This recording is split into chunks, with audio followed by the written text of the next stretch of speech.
to answer and integrate your questions. It's a pleasure to be here. Thank you for inviting me. Also, the temperature is more agreeable than in Brussels, where we are sitting with our coats on in the office because the temperatures are down. Don't know if the presentation that I brought along can be shown, and if we can move to the next slide, or can I do it myself? I think, there we go. This would be the first, the temperatures is a direct link to the situation we have on the agricultural markets, because what I would like to do is to talk a little bit about the current state of agricultural markets and the long term, and then look at the changes to the common agricultural policy. So we see, of course, now the high energy prices that affect agriculture tremendously, but also, of course, agricultural commodity prices are up, and it depends on the specific situation of different farms, whether this is a plus or a minus. But we notice a lot that farmers are squeezed and are struggling. One of the reasons that we took a number of measures earlier this year. Another aspect I think that we should not underestimate is the inflation, food inflation rates. Of course, energy prices are very high, but for many European citizens, food has become very expensive. And we see increases of, on average, 15%. I believe it's around 13 in Greece, but up to 40 in Hungary. So we really notice that this is a very heavy burden for consumers. Besides this price shock that is the result of the invasion of Russia into Ukraine, there is, of course, an underlying crisis that is continuing. Right now, there is a conference in Egypt, COP27, already mentioned earlier today. And I think it's important to underline also that we have a lot of work to do in that area. These are the emissions, the past ones on the left, and where we want to go on the right. There's zero emissions, net emissions in 2050. And you will see in this slide that a lot of effort still has to be made, also by the agricultural sector.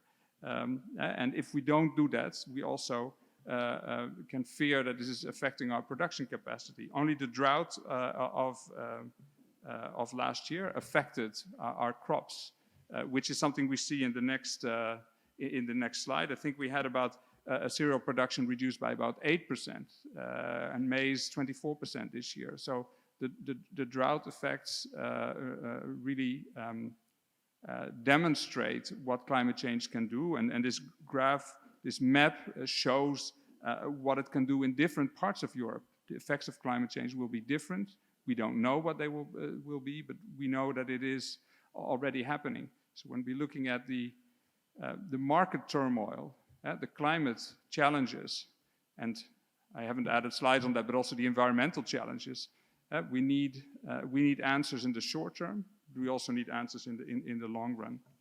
And I wanted to just look at 3 sets of answers that the European Commission has formulated. In March of this year, we came with a communication called Safeguarding Food Security and Reinforcing the Resilience of Food Systems. And I think this summarizes it quite well. We need to safeguard food security, first and foremost, enough food. There is enough food in Europe, but globally we have a big challenge. That's why actions on global food security are very important. The Black Sea Agreement, the solidarity lanes, but also producing, contributing as European Union to food production. That's why we allowed for production on set-aside lands this year, but also next year, to at least make sure that Europe contributes in terms of production capacity, particularly for wheat, which is a big export product of the Union, mainly also to the Middle East and North Africa. We also provided support to most affected European farmers through the using of the crisis reserve, financial means at EU level. 492 million euro were granted to farmers this year, but also other measures were taken, for example, in the area of state aid, and as I already mentioned, the relaxation of the production requirements. So in the short term, we have taken actions, global food security, supporting EU farmers, but also underlined that we need to change our agricultural systems to make sure that we can continue to produce in the face of climate change. So the communication of March basically said the Green Deal, the farm to fork strategy, this is where we want to go. There's a lot of discussion about the details, about the different legislative proposals, but this is the orientation that we need to continue on. Last week, the European Commission adopted a communication on fertilizers, availability, affordability, also key for production next year. Both quality and quantity of production will depend on farmers having enough fertilizer and being able to afford the fertilizer. It's a difficult question, a lot linked to the energy prices, the energy crisis, discussed intensively earlier today. But also there is a long-term question, and the long-term question is about making sure that we have sufficient fertilizer that is produced in a sustainable way. The green ammonia was mentioned this morning, and this is precisely, and I was very pleased to hear it this morning, because it's precisely one of the orientations of the future that we are looking at. So these two communications are all about short-term measures, maybe not enough, maybe everybody wants more, but it's difficult to within the means that are available to do what is necessary. But I think we are making really important steps, because we have been able to ensure food supplies and also price levels of agricultural commodities on global markets have come down to some extent, which really helps international food security. But the other element is, what do we do with the Common Agricultural Policy? The Common Agricultural Policy has been reformed. I'm sure most of you will be aware in detail of what has happened, but a new policy cycle is starting as of the 1st of January. For 5 years, 5-year strategic programs are being developed. This reform is in a way the embodiment of the discussions of the Green Deal into agricultural policy.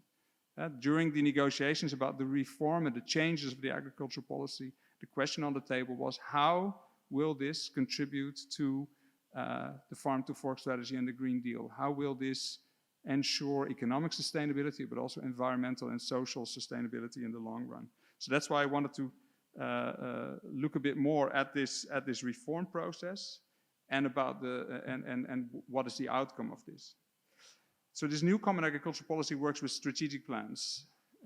Strategic plans that are based on an analysis that the member state has done, on objectives, on these dimensions of sustainability that I mentioned, including elements of the Green Deal, is based on consultations with farmers, NGOs, environmental authorities, and is based on the design of a plan by the national authorities. After the design of the plan, this plan has been submitted, which member states did at the beginning of this year. The Commission has reviewed it, has come with comments and observations to the member states, and on that basis, member states have revised their plans, and these are now being approved by the European Commission. So it's a long year of negotiations and discussions between member states and the Commission on these strategic plans. And if I'm not mistaken, the next slide shows that 13 have been adopted so far, so have received the green light from the European Commission. 15 are still in the pipeline, but these 15 have all been submitted, and we expect their approval in the next days, weeks. So Greece is one of the countries that has not been approved yet, but that is in the pipeline. So almost there. Why is it so important that everybody's almost there? Because this will be the basis for agricultural subsidies and rural development subsidies as of the 1st of January. So what are these plans delivering? I think one important message is, and this session is about risk management and about financial means for farmers, that delivering resilience, farm income support is still the key part of these plans. So with all the talk about Green Deal, I'm talking about Green Deal and about sustainability, environmental sustainability. I think we should not forget to underline that these plans deliver a very significant income support to farmers and will continue to do so. We'll see here that that 52% of the direct payments to farmers are the basic income support, and then you have complementary income support for certain sectors, coupled supports. You have support for young farmers.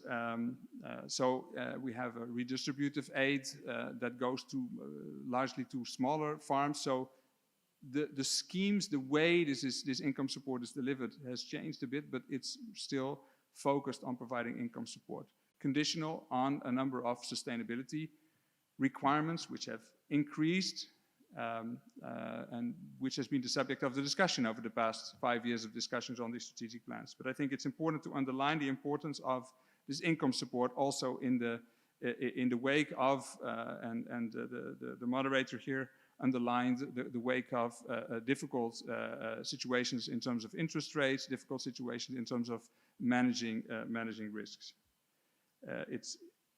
The next aspect I want to underline is delivering on sustainability, because we, as European Commission, many others, talk about sustainability as being very important. But what does it actually mean in practice? What would we like farmers to do? This slide gives an overview of the different types of eco schemes, schemes that deliver a form of environmental sustainability. What topics? What are we talking about? Nutrient management, for example, precision farming, soil conservation.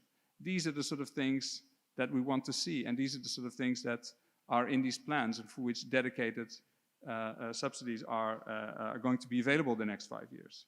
And you see from this slide that many member states have programmed these, and they have programmed them linked to the specific challenges, the specific issues at stake in their member state. Because the change of this common agricultural policy is that it's not a blanket measure from Brussels, but it's bottom up. And we believe that these much more specific measures linked to the problems in the member states are going to help. And they're going to help also, and I'm thinking again about the financial point made by the moderator, for reducing costs. Precision agriculture is an investment, but also a cost saver, using less. Nutrient management similarly. Soil conservation in the long run can also be help with the long-term fertility of the soil and thereby reducing costs. So I think these investments will also pay off in the long run. And that maybe comes to my final point. What will these plans do? Income, resilience, income support, sustainability, but also I think innovation. And if I'm not mistaken, but I think the next presentation we'll hear much more about that. Innovation is a key feature of what Greece also plans to do. So from a European side, we invest in research programs, for example, on soil, much more than in the past in the area of agriculture. Of course, investments are extremely important from the Common Agricultural Policy funds, but, and we heard that this morning, also from the Next Generation EU fund, from the reform funds that came on the market after the COVID crisis. But also in these strategic plans, focus on knowledge and innovation, advisory services, European innovation partnerships, groups of farmers, putting practical innovation on the ground. We have now around 3,000 of these groups and are investing much more money into it in the next 5 years. So I think all these elements of innovation are key to deliver on sustainability, to save costs in the long run, and to contribute to a prosperous agricultural sector. But I think we should certainly not forget that with all this talk about reform, crisis, sustainability, I think at the heart of agriculture is a prosperous economic sector. If the food sector, food and agribusiness is the biggest economic sector of the European Union. And I think we're known worldwide for quality. This, I think, should be our guiding light in the discussions to come. Thank you very much.